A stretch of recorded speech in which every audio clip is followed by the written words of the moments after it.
The golden child's humiliation.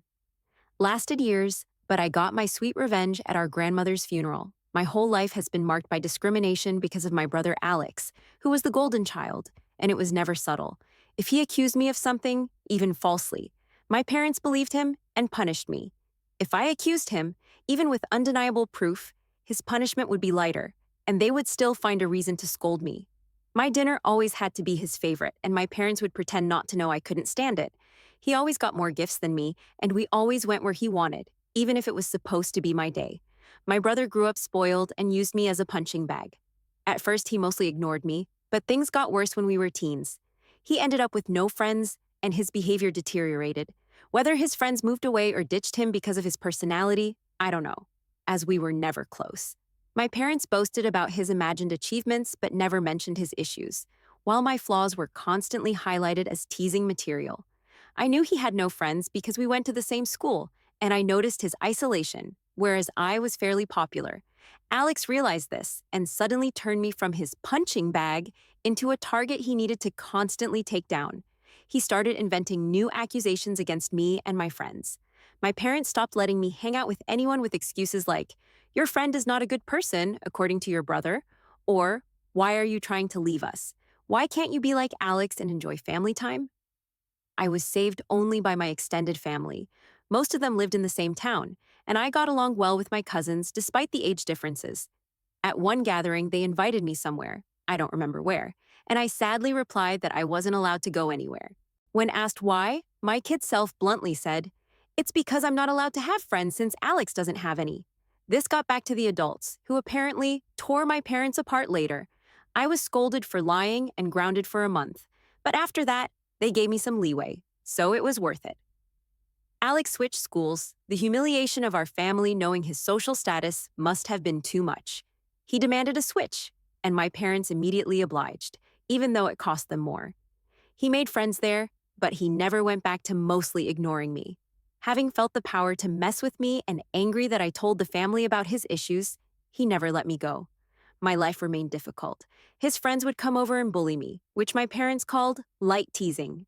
I never invited friends over because my parents were awful hosts, or Alex would accuse them of stealing, and my parents would believe him. However, I did become close to my cousins, as my parents never dared to treat family that way.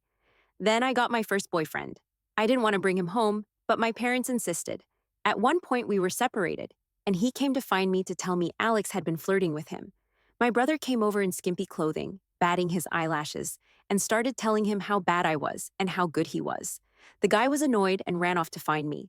Of course, Alex told my parents a different story, that my boyfriend had tried to flirt with him, but he naturally refused. Guess who my parents believed? My parents prohibited me from dating such a horrible boy. I tried to keep dating in secret, but it was hard, and the relationship ended. I got another boyfriend, but again, Alex accused him of flirting with him when he refused his advances. My parents believed my brother again. I tried pointing out that this was happening repeatedly, but they decided that I was incapable of making good choices and kept picking bad boyfriends. The relationship couldn't handle the Romeo and Juliet situation and fizzled out again. The unequal treatment continued. Alex had more spending money and much softer curfews. He was free to go anywhere at any time, while I couldn't. If I pointed it out, my parents would say, "Because he is older." But when I reached that age, I still didn't have the same treatment. They denied it or claimed it was because I couldn't be trusted, using Alex's accusations against my boyfriends and friends as proof of my bad judgment. Time goes by, and it's time for his graduation. Alex was accepted into college, not a very well-regarded one, with no scholarships. My parents naturally made a lot of fanfare and said they'd pay for everything. I was relieved he'd be going away. However, my life didn't get easier. He'd come home every weekend, and stuff kept missing from my room, or some other issues would arise. My curfew was still strict. Eventually, my mom came to talk to me about my impending graduation. I'm only a year younger than my brother. She told me that since they were paying for my brother's college, they had no money for mine. So it would be better for me to start working immediately after graduation and wait until Alex finished university to see if they could afford something for me. And if I decided to stay at home, I'd have to pay for all my stuff, part of the bills, and rent. She mentioned that I could get student loans, but said yes, but no. Because they cared so much about me and I had such bad judgment, they would decide if a college was worth my getting into debt for. I didn't bat an eyelid. I simply said, "Okay." My mom clearly didn't expect that and kept crying. I said nothing except that I understood their position and thanked them for caring.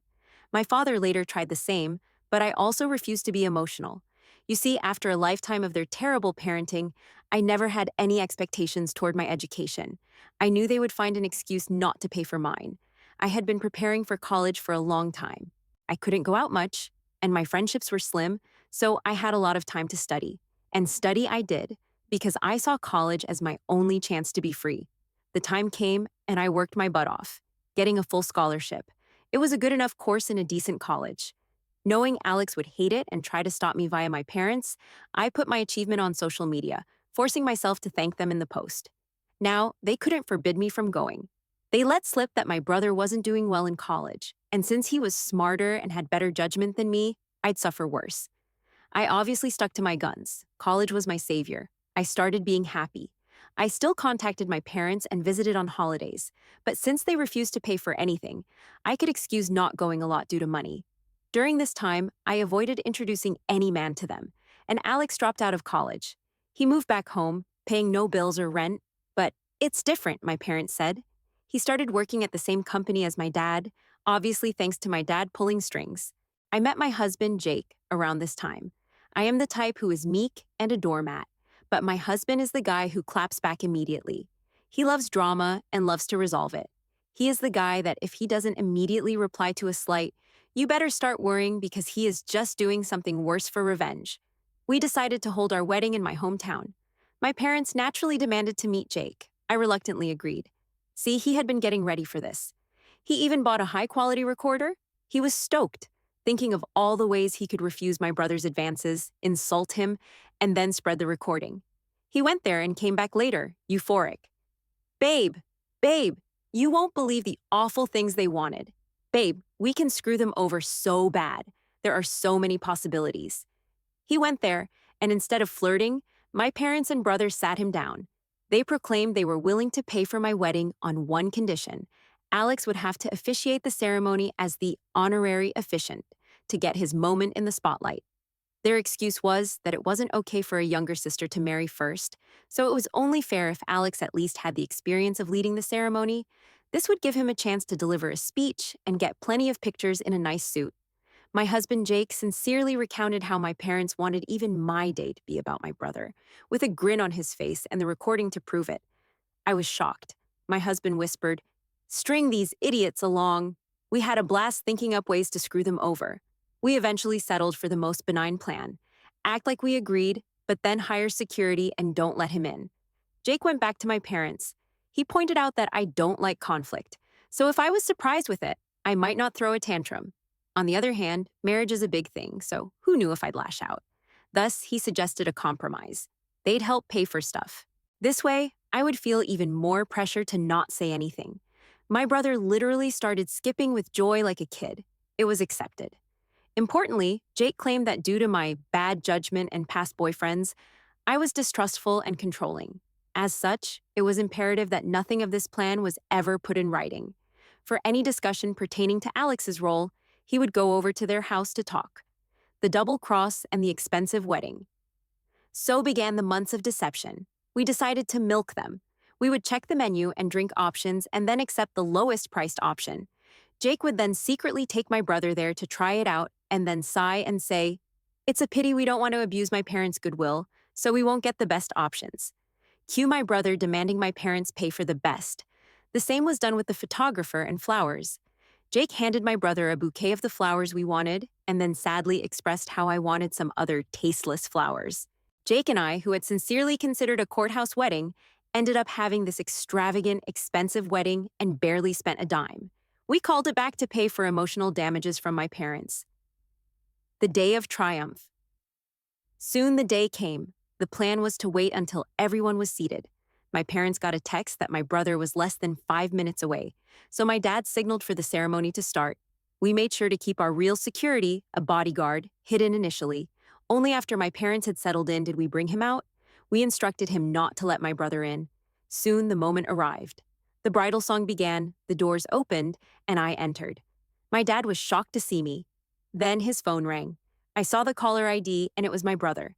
He left me with a mumbled, "Something came up." Gasps and confusion filled the room. The friend on the plan loudly asked what happened. I lied and said tearfully, "He told me it wasn't supposed to be me there." The tears weren't just acting. My husband's dad quickly ran over and took my arm. I walked down the aisle to Whispers. When I reached my husband, all was well. He comforted me, joking that my sad face was so real I deserved an Oscar. My parents didn't come back. My husband went out and returned later with a thunderous expression, but whispered to me that he needed to go hide before he started smiling. Here's the summary. My brother arrived. The security refused to let him in. He told him he must be at the wrong venue because there was already a groom, a reference to his officiating role. My dad tried threatening him with the police. The security agreed to call the police since he was hired by us. At this point, the friend came over, started shouting and insulting my brother, stalling. My mom soon arrived. The wedding plan was ruined. The three naturally said it wasn't a secret and blamed my husband. When he was called over, my husband put on his best confused look and denied everything. He denied ever agreeing to such a ridiculous plan. When they insisted he had, he demanded proof. And of course, they couldn't provide any. My brother was screaming, crying, and apparently sat on the floor kicking his legs like a child. My dad looked like he wanted to hit my husband.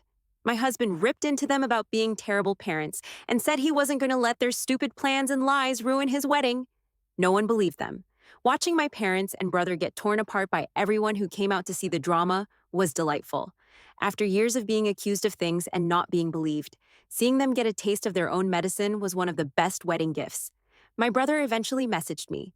She blamed me for his humiliation, called my husband a two-faced snake who fooled them for months. My husband took my phone, screenshotted the call logs, my brother's messages, and some messages from my parents demanding I pick up the phone, and sent it all to our family group chat. He also sent screenshots of messages to him where they called him names, but he kept up the delusional, "I never agreed to anything" shtick, and even threatened to sue them for defamation and harassment. He wrote a message in the group chat begging my family for help as I was now being constantly harassed.